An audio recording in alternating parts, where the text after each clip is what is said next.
자, 오늘 함께 읽은 본문 말씀을 통해서 십자가, 바로 날 위한 하나님의 사랑에 대해서 함께 살펴보도록 하겠습니다.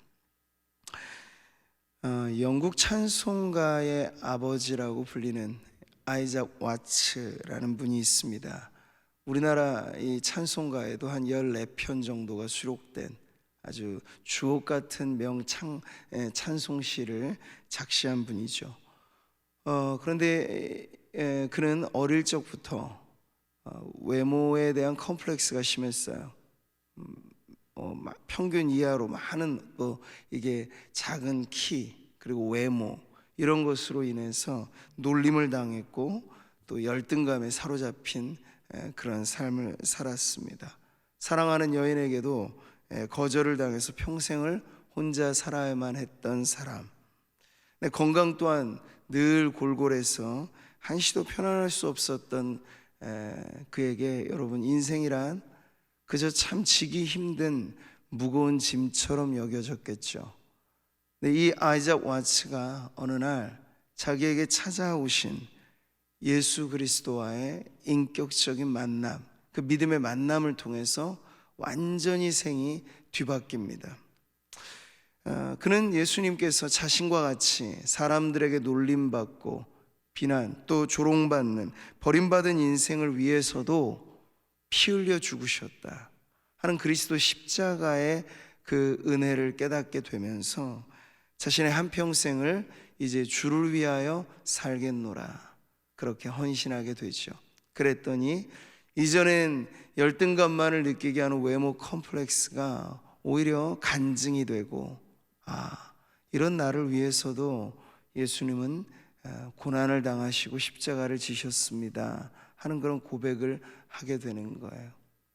아주 많은 주옥 같은 찬송시 중에 우리에게 잘 알려지는 찬송, 바로 143장 웬 말인가 날 위하여. 이 찬송 보면요, 원래 그 찬송의 영어를 조금 직역해서 풀어내면 감탄으로부터 시작을 해요. 나의 구원자께서 피 흘리시고 나의 주께서 죽으셨구나. 1절의 가사가 이렇게 시작되죠. 우리는 웬 말인가 이렇게 말을 하는, 이게 사실은 답하기 힘든 감탄 어린 질문이에요. 웬 말인가.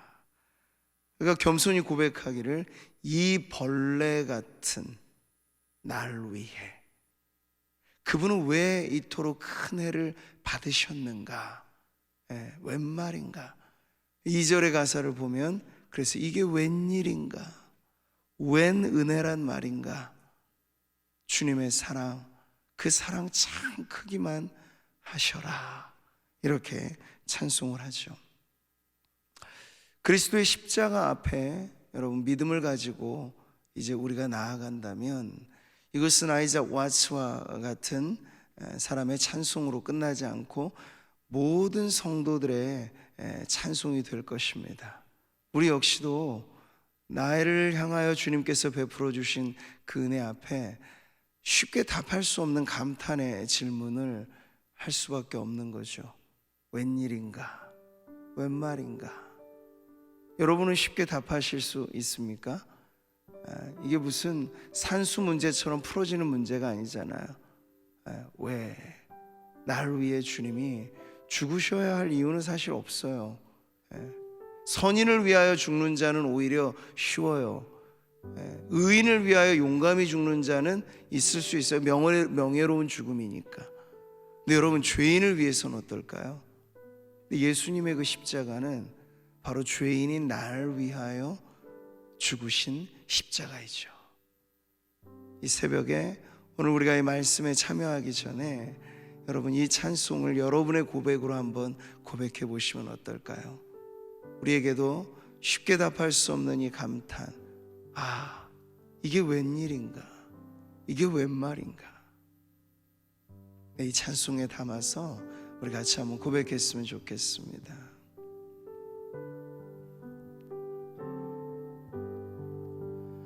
웬 말인가 날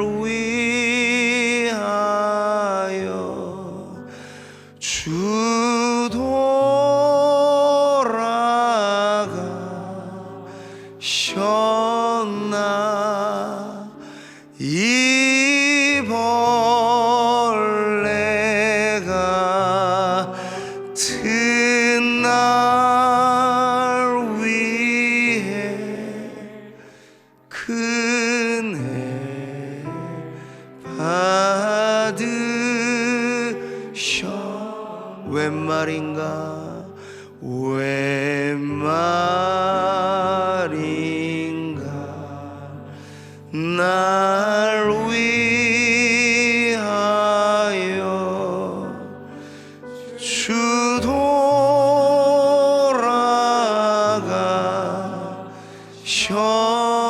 돌아가셨나 이 벌레가 든 날 위해 큰 받을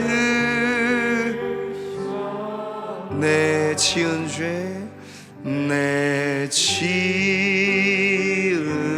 죄 다 지시고 못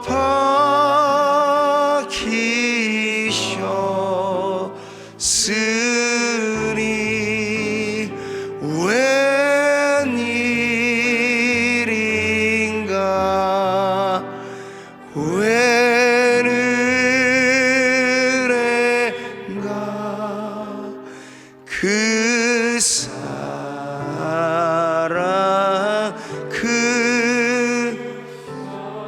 내 지은 죄 내 지은 죄 다 지시고 못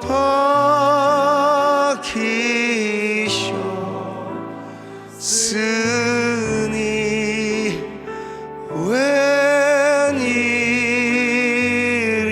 웬일인가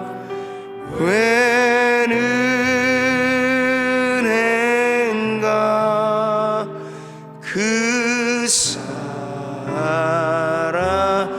그 사절 나 십자가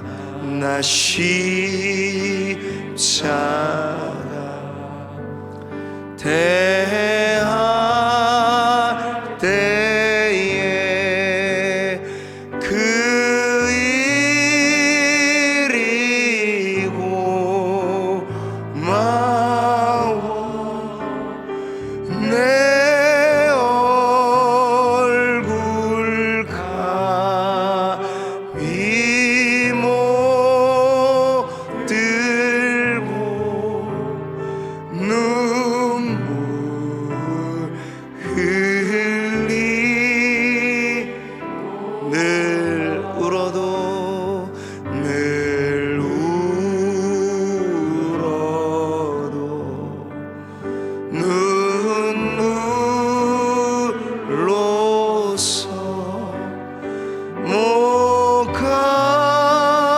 갚을 줄 알아 몸밖에 드릴 것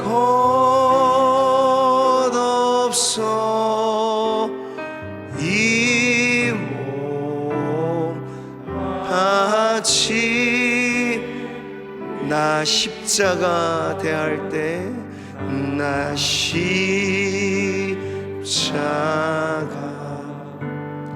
대할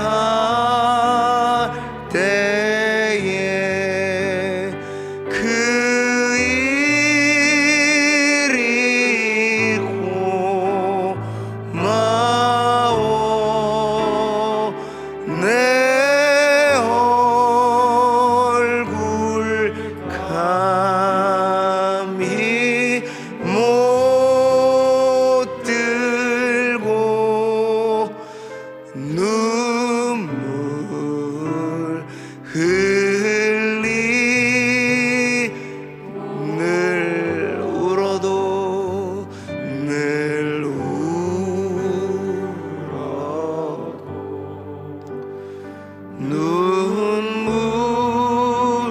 눈물로서 못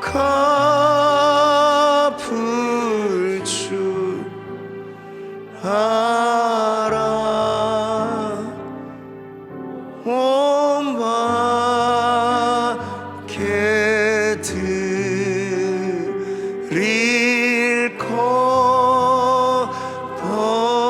주옵소서.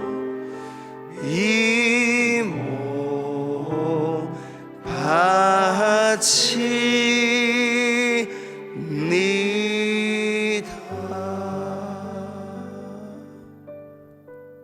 아멘. 네, 여러분, 이런 찬송이 오늘 하루 동안, 어디 오늘 하루만이겠습니까? 우리의 사는 평생에 여러분 우리의 인생의 노래가 되었으면 좋겠습니다. 코로나 시대는 감동이 메말라가는 시대예요. 근데 여러분 잘 생각해 보세요. 인류의 역사를 바꾼 이 한 주간을 지나면서도 주님 앞에 눈물조차 뿌릴 길 없는 이 메마른 우리의 영혼이라면 여러분 우리가 어디서 참된 감동을 얻을 수 있겠습니까? 이 세상에 좋은 연설 많고 명강의들도 많아요.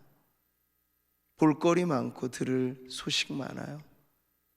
그러나 우리의 인생에 십자가의 은혜, 십자가의 사랑에 감동받지 못한다면 여러분 우리에겐 소망은 없는 것입니다. 그러니 그 일로서 오늘 이 새벽에 십자가를 바라보세요. 지금 내 영혼의 상태가 영적인 건조증에 지금 빠져 있지는 않은가?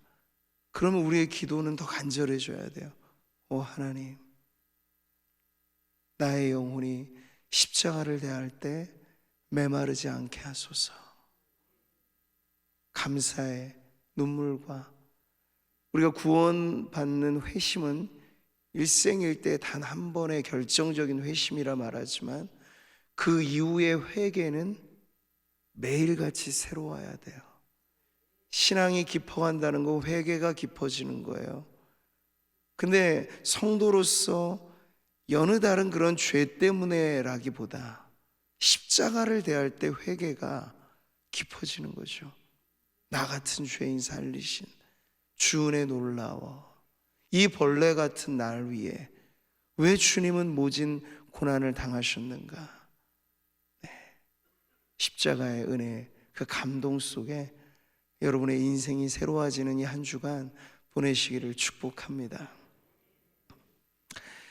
오늘 우리는 요한복음을 통해서 십자가 고난의 그 마지막 장면을 대합니다. 그야말로 마지막, 예수님께서 장사 지내심을 받는, 우리가 사도신경으로도 고백하듯이 본디오 빌라도에게 고난을 받으사 십자가에 못 박혀 죽으시고, 근데 그 죽으심이 끝이 아니고 장사한 지 사흘 만에 라는 장사 지내심에 대한 신앙의 고백이 아주 중요하게 나오죠.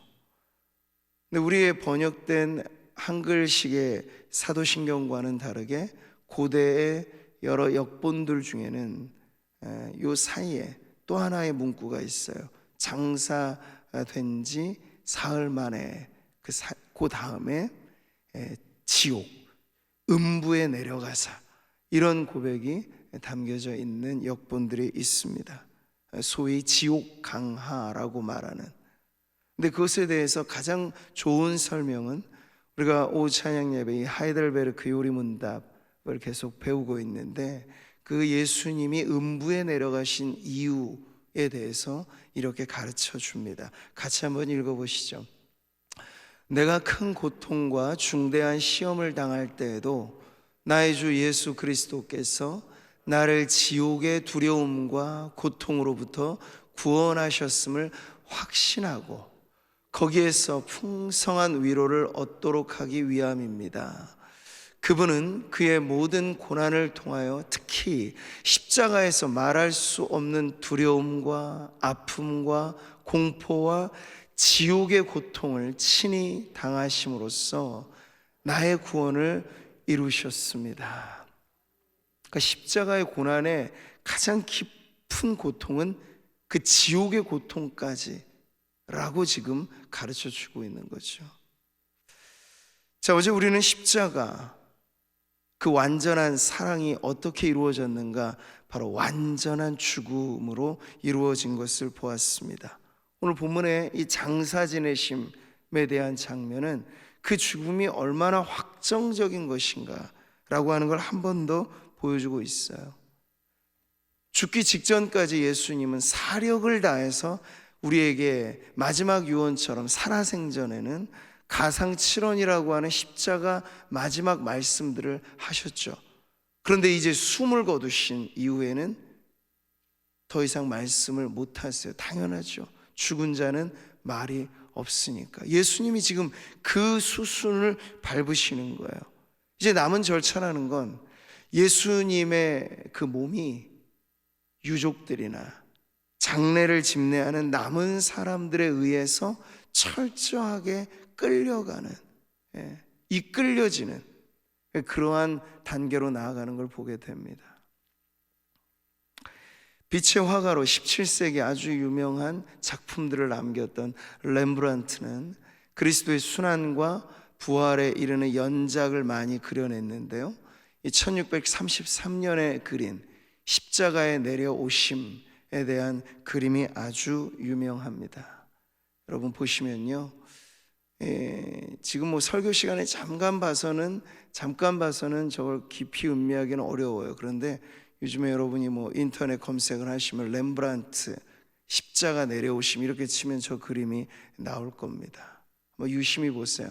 이 명작은 우리가 자세히 성경과 함께 들여다보면 이 한 편의 그림이 수많은 책들로도 다 말할 수 없는 감동을 전해주고 있어요.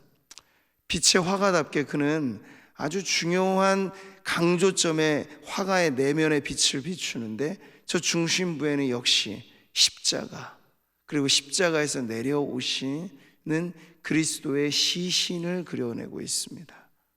근데 그 당시에 여러 유명한 이 주제를 가지고 그렸던 바로크풍의 그림들이 많은데, 그 그림들에는 예수님의 죽은 몸마저도 아주 멋지게 그려놓은 그림들이 사실 주류를 이루었어요. 근데 렘브란트는 이 부분에 있어 매우 사실적인 묘사를 하죠.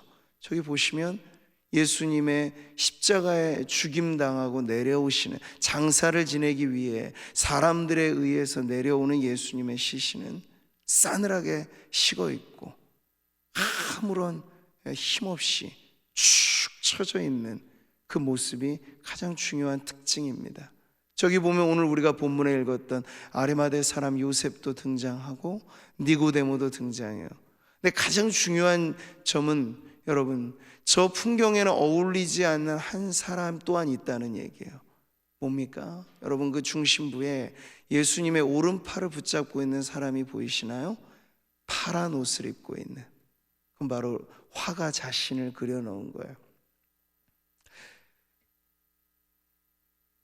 피 흘리신 예수님의 그 팔을 붙잡고 하염없이 눈물과 말할 수 없는 근심으로 바라보는 그 화가 자신 렘브란트를 그려놓은 것, 우리는 이 그림이 여기서 이제 그야말로 빛을 발하는 것을 보게 되는 거죠.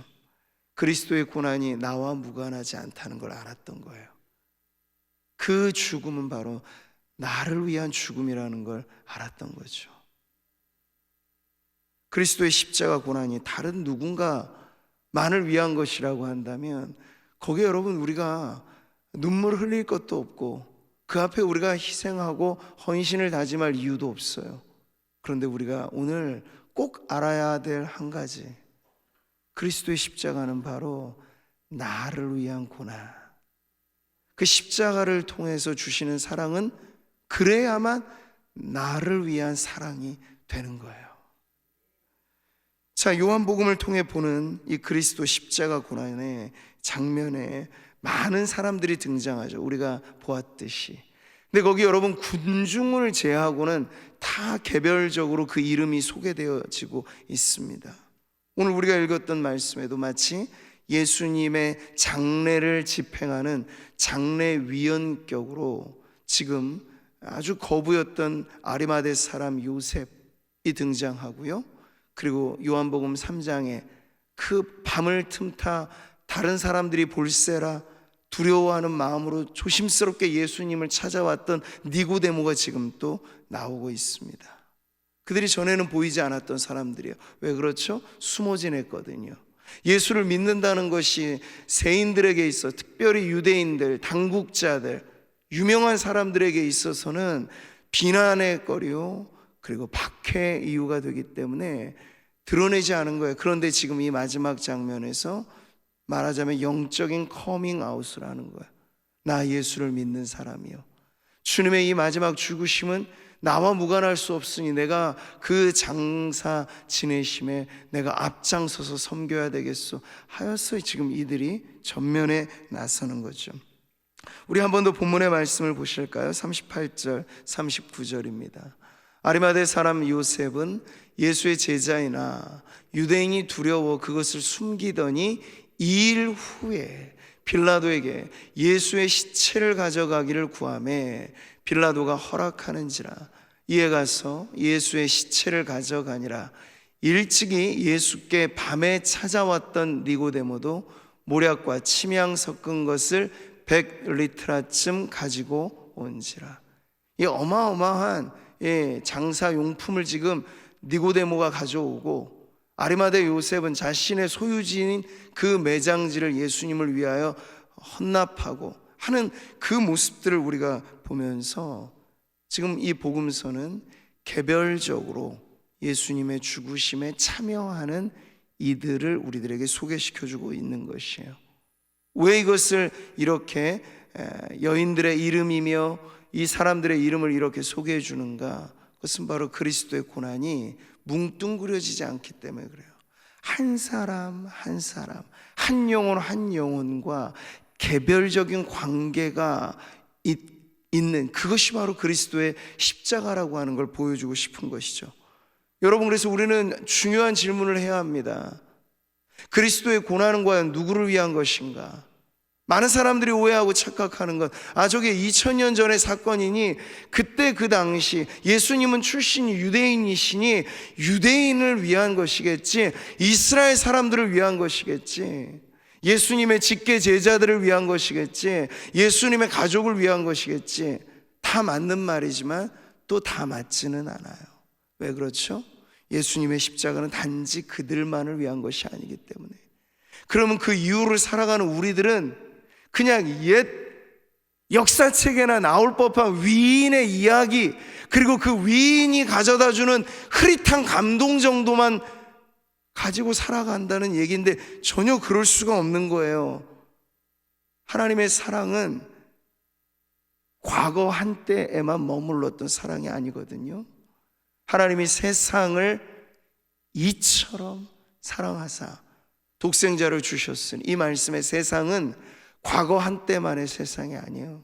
아담 이래로 온 인류, 앞으로 이 세상의 종말의 마지막 세대, 마지막 사람에 이르기까지 모든 인류가 바로 이 안에 포함되어져 있습니다.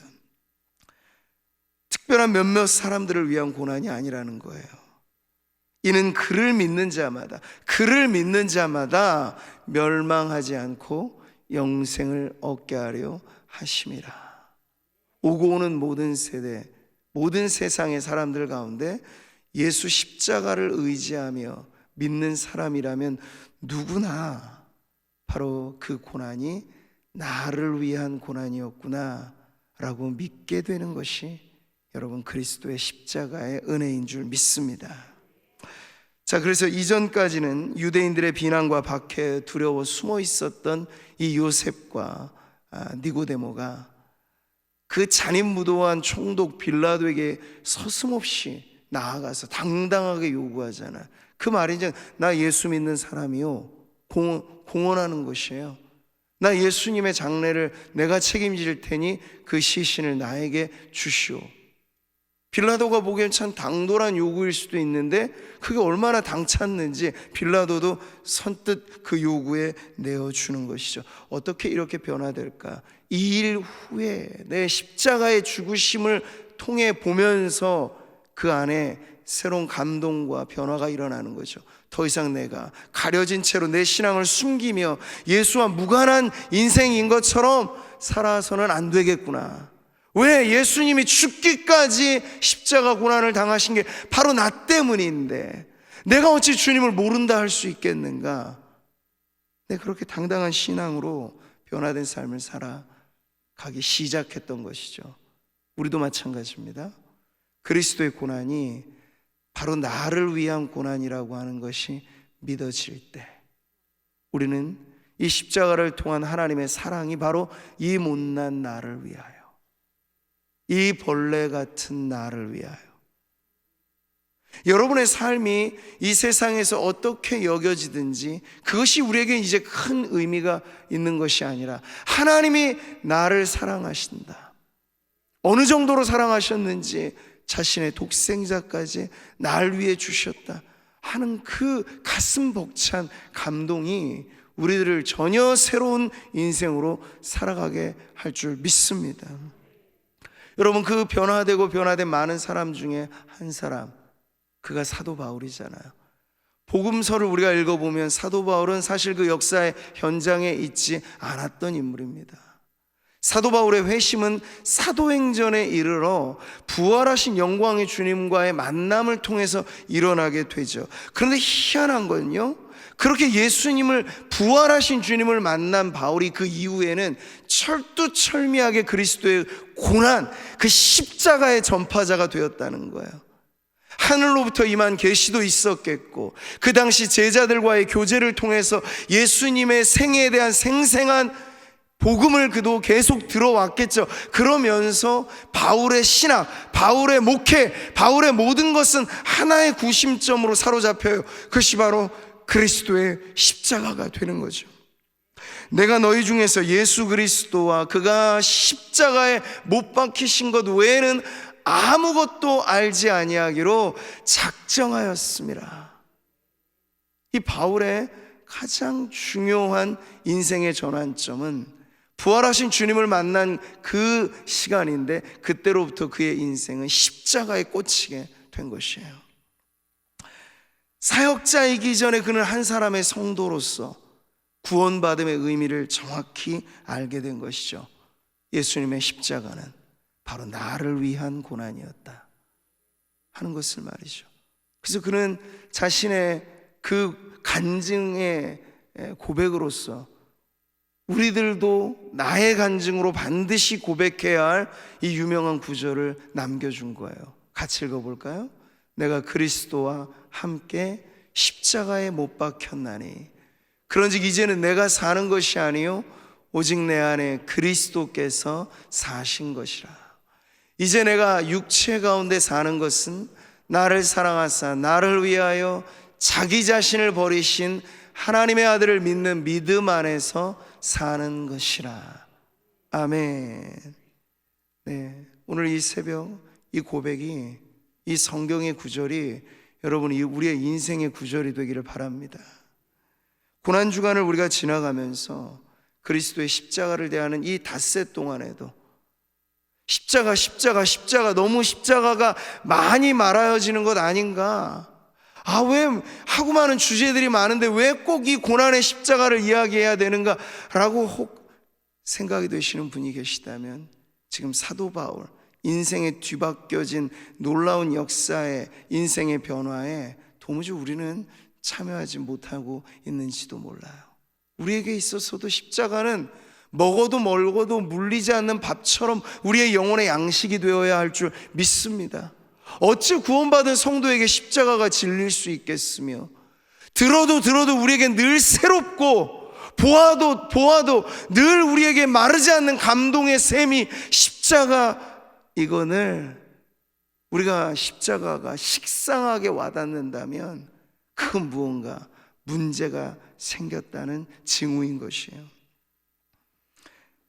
어떤 이들은 십자가의 이 장면들을 고난주간을 지나며 명화를 보고 가슴 짠한 감동을 얻고자 하지만 한편의 영화를 감상하는 것으로 끝난다면 그건 별 의미가 없어요.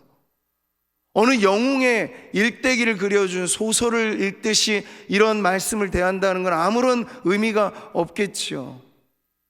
모든 것의 최종의 결론은 이게 바로 나와 무슨 상관이 있는가, 그 부분에 있어서 여러분이 개별적으로 답을 내셔야 돼요. 십자가는 바로 그렇게 우리를 초대하는 것이기 때문에 여러분, 예수님께서 십자가 지시기 전 이 한 주간의 의식 중에 세족 목요일이라는 날을 우리는 알고 있습니다. 어제가 바로 역사적으로는 그런 날이죠. 일일이 예수님께서 대야에 물을 받아다가 겉옷을 벗고 허리에 수건을 두르고 종이나 하는 그 일을 예수님께서 하실 때 베드로에게 이르자 베드로가 민망히 여기면서 손사래를 쳤겠죠. 주님, 어찌 이러실 수 있습니까? 우리가 주님의 발을 닦아드려야 되는데요. 그때 주님이 하신 말씀, 예수께서 대답하시되 내가 너를 씻어주지 아니하면 내가 나와 상관이 없느니라. 여러분, 이 말씀, 그리스도의 보혈이 우리의 모든 죄, 나의 모든 죄를 씻어주셨다. 오늘 우리가 저녁 밤에도 성찬에 참여하게 될 텐데, 성찬의 은혜라는 건 그거예요. 바로 나의 이 죄가 예수님의 보혈로서 씻겨지게 되었다 하는 분명한 신앙 고백이 없으면 예수님은 우리와 나와 아무런 상관이 없으신 분이에요. 이게 아주 두렵고도 떨리는 대목이죠.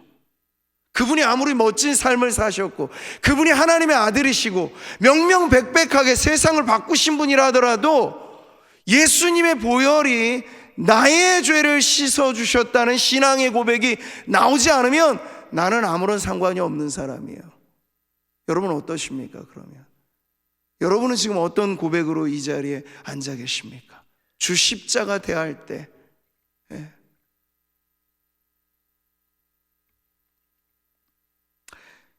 예수께서 이르시되 내가 진실로 내게 이르노니 오늘 내가 나와 함께 낙원에 있으리라. 십자가는 개별적으로 한 영혼 한 영혼을 천국으로 데려다 주는 구원의 선물이죠. 한평생 정말 이 세상에는 어찌 보면 쓸모없이 살았고 그래서 흉악한 강도로서 생을 마감해야 됐던 예수님 한편에 달려있는 강도, 근데 기막히게도 그 죽기 일보 직전, 그야말로 일보 직전에 믿음의 눈이 떠져서 예수님이 새롭게 보인 거예요. 그래서 그가 한 말은 예수님 사는 동안 그가 평생 주님을 위하여 한 일은 아무것도 없었어요. 교회를 봉사한 일도 없었어요. 뭐 좋은 일 한 것도 없었어요. 한 것은 오직 하나예요. 주 예수여, 당신의 나라 임하실 때 나를 기억하소서. 그 흐릿해 보이는 믿음의 고백 하나 했을 뿐인데 예수님이 그 십자가에서 그에게 주신 선물은, 그래 좋다, 바로 내가 너를 위하여 이 십자가를 지니 오늘 너는 인류 역사상 가장 먼저 나와 함께 낙원에 들어가는 사람이 될 거야. 이게 얼마나 놀라운 은혜입니까? 사는 평생에는 쓸모없는 인생, 그래서 죽어야만 했던 그 죄인이 가장 먼저 예수님과 동반하여 낙원에 이르게 됐다는 이 사실이, 여러분, 십자가가 다른 어떠한 것과 비교할 수 없는 우리의 축복이요, 우리의 생명이요, 우리의 영광이라고 하는 것을 보여주는 것이죠. 그러니 여러분, 오늘 우리는 구원받은 한 강도처럼, 그리고 예수님의 보혈로서 정결케 되었던 그 시대 그 사람들만이 아니라 이제 오늘 우리의 생애, 오늘 우리의 시대 가운데 우리는 또 한 명의 십자가 전파자가 되듯 그리스도의 십자가, 바로 내가 그 위에 죽었습니다. 그리스도의 십자가, 바로 그 위에서 내 죄가 사함을 받았습니다. 그리스도의 십자가, 바로 그 십자가 때문에 나는 흉악한 죄인이었으나 이제 의인이 되었고, 창기와 같은 인생이었으나 그리스도의 신부가 되었고, 버림받은 고아와 같았으나 이제 하나님의 자녀가 되었습니다. 네, 그 감동에 여러분이 참여하시기를 바랍니다. 그러려면 여러분이 그리스도의 십자가를 바라보셔야 돼요. 렘브란트가 자기를 그 십자가 현장에 그려놓았듯이 여러분의 인생에 그리스도의 십자가를 가져와서 내 삶의 중심에 그리스도의 십자가를 세우고, 나는 절대로 주님과 주님의 십자가와 무관하지 않습니다 라는 고백을 하셔야만 해요. 그럴 때 여러분, 우리에게 필요한 것은 앞서서 나도 한때는 베드로처럼 주인을 부인했던 죄인이었고, 나도 때때로 가룟 유다만 예수님을 팔았겠습니까? 어디? 우리도 우리의 편의와 우리의 형편과 잠시 주님 이 부분만 참아주십시오, 제가 요 대목만 지나면 주님과 함께 살죠 하면서 일시적으로나마 주님을 팔았던 그런 우리 죄인이었습니다. 어디 바리새인과 서기관들만 예수님을 비난했겠습니까? 우리의 신념과 예수님의 말씀이 맞지 않으면 우리는 내 신념을 기준으로 예수님의 말씀을 정죄하고 판단했던 그런 죄인과 크게 다르지 않을 것입니다. 네, 그것을 알아야 돼요. 그래야만 우리는 그 십자가가 바로 나 같은 죄인 살리신 십자가이구나. 십자가 앞에서 여러분이 의롭다 여겨지시면 아직 상관이 없는 거예요. 그러나 그 십자가를 대할 때 하나님, 세상 다른 사람은 다 몰라도 나만큼은 틀림없어요. 내가 주님의 피를, 그 보혈을 필요로 하는 죄인이라고 하는 것. 세상 모든 사람이 의롭다 해도 저는 관계없어요. 나는 하나님 예수님의 그 십자가 공로 아니면 영 죽을 수밖에 없는, 지옥에 내가 들어가야 될 그 자리가 나에게 손을 벌리고 있는, 주님이 나를 구조해 주시지 않았더라면 나도 그 자리에 들어갈 수밖에 없는 인생이었다는 것. 여러분, 그런 고백이 오늘 십자가 앞에 이 고난의 주간 가장 중요한 이 금요일을 보내면서 저와 여러분 안에 새롭게 고백되기를 바랍니다.